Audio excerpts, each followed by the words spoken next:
Hello everyone, welcome back my YouTube channel. Today I will going to discuss about malaria disease. दोस्तों malaria disease के बारे में आज हम डिस्कस करेंगे कि मलेरिया डिसीज़ कैसे होता है।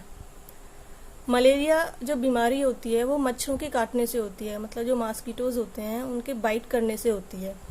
Malaria caused by mosquito infected with the Plasmodium parasite bites you. जो मॉस्किटोज होते हैं उनके काटने से बीमारी होती है। बट कैसे होती है?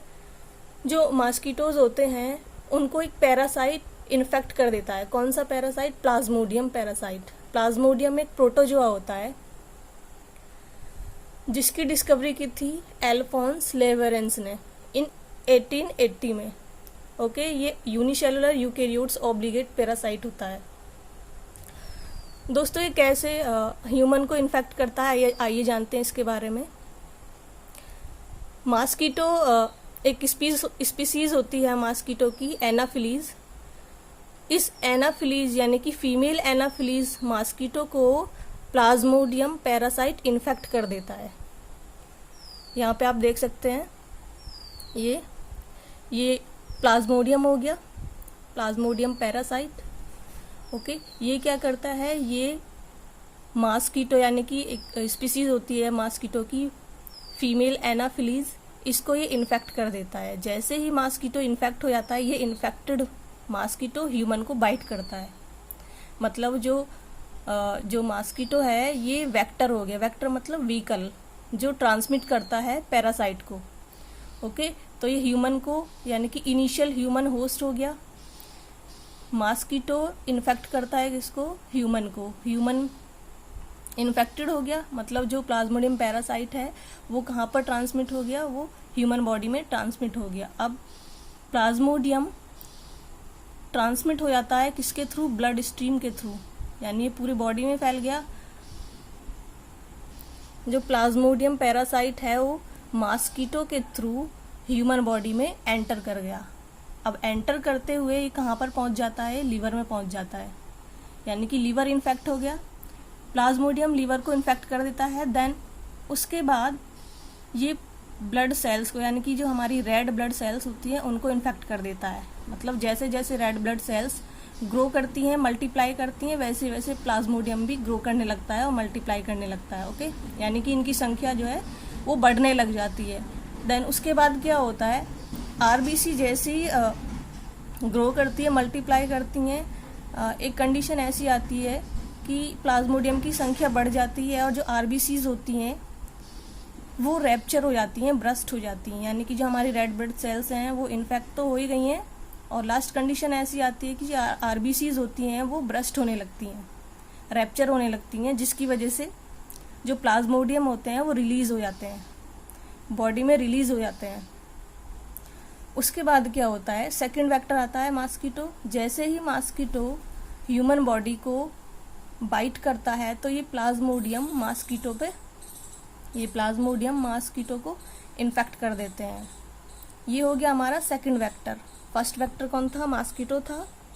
ये पहले से ही इन्फेक्टेड था। किससे इन्फेक्टेड था? प्लाज्मोडियम पैरासाइट से। उसके बाद ह्यूमन बॉडी को ही बाइट करता है, ये इन्फेक्ट हो जाता है। इन्फेक्ट होने के बाद ये उसके बाद लीवर इन्फेक्शन हो जाता है। देन उसके बाद आरबीसी इन्फेक्शन हो जाता है। आरबीसी जैसे ही ग्रो मल्टीप्लाई करती हैं, रैप्चर हो जाती हैं और प्लाज्मोडियम ब्लड में रिलीज हो जाती हैं। उसके बाद जैसे ही मॉस्किटो बाइट करता है तो मॉस्किटो फिर से बॉडी के टच में आने से इन्फेक्ट हो जाता है। उसके बाद फिर से ह्यूमन बॉडी को क्या करता है? बाइट करता है और सेकंड ह्यूमन होस्ट बन जाता है, मतलब फिर से ह्यूमन को ट्रांसफ़र हो जाता है प्लाज्मोडियम। उसके बाद फिर से वही लीवर इन्फेक्ट हो जाता है, फिर आरबीसीज। इस तरह से साइकिल चलता रहता है। तो दोस्तों इस तरीके से मलेरिया का इन्फेक्शन फैलता है। सबसे पहले प्लाज्मोडियम पैरासाइट जो है वो किसको इन्फेक्ट करता है? मॉस्किटो को। ये फर्स्ट वेक्टर हो जाता है। मॉस्किटो जैसे ह्यूमन बॉडी को बाइट करता है तो ह्यूमन बॉडी इन्फेक्टेड हो जाती है और ब्लड स्ट्रीम के थ्रू वो लीवर तक पहुंच जाता है। ठीक है, लीवर तक पहुंचने के बाद फिर हमारी जो आरबीसीज होती हैं, रेड ब्लड सेल्स, ये इन्फेक्ट हो जाती हैं। इन्फेक्ट होने के बाद ये ग्रो करने लगती हैं, मल्टीप्लाई करती हैं। उसके बाद ये रैप्चर हो जाती हैं, ब्रस्ट होने लगती हैं और इसमें से प्लाज्मोडियम पैरासाइट रिलीज होने लगते हैं जो पूरे बॉडी में फैल जाते हैं। उसके बाद जैसे ही मॉस्किटो हमें ह्यूमन बॉडी को बाइट करता है तो मॉस्किटो भी प्लाज्मोडियम पैरासाइट से इन्फेक्ट हो जाता है, उसके बाद फिर से वही साइकिल चलता है। तो इस तरीके से जो है मलेरिया डिसीज़ वो स्प्रेड होती है। Okay, parasite enter into the blood stream and travel to the liver, grow and multiply in the RBCs, resulting RBCs burst releasing more parasite into the blood. Okay, तो इसके symptoms क्या क्या होते हैं? Fever आने लगता है, चिल्स एंड स्वीटिंग। और स्प्रेड कैसे होता है, फैलाव कैसे होता है इसका? थ्रो ब्लड ट्रांसफ्यूजन, जैसे हम ब्लड को ट्रांसफ्यूज करते हैं तो इसका इन्फेक्शन ट्रांसमिट हो जाता है। इसका ट्रीटमेंट क्या है? यहाँ पर मैंने केवल 2 ही ड्रग्स यहाँ पे मेंशन की हैं, बाकी आप गूगल से भी सर्च करके देख सकते हैं। तो एंटी मलेरिया ड्रग होती है क्लोरोक्वीन फॉस्फेट, सेकंड है आर्टिमिसिन बेस्ड कॉम्बिनेशन थेरेपी, यानी कि ACT एक थेरेपी होती है जिसकी वजह से मलेरिया का ट्रीटमेंट हो सकता है।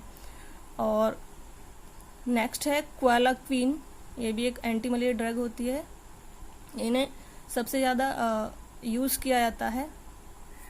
अब बात करते हैं, कभी कभी क्वेश्चन ऐसा आ जाता है, कभी कभी क्वेश्चन पूछ लिया जाता है कि जो मलेरिया फ्री कंट्री है वो कौन सी है। तो यहाँ पे मैंने यहाँ पे मेंशन किया हुआ है मलेरिया फ्री कंट्री, तो फर्स्ट कंट्री कौन सी आती है? चाइना।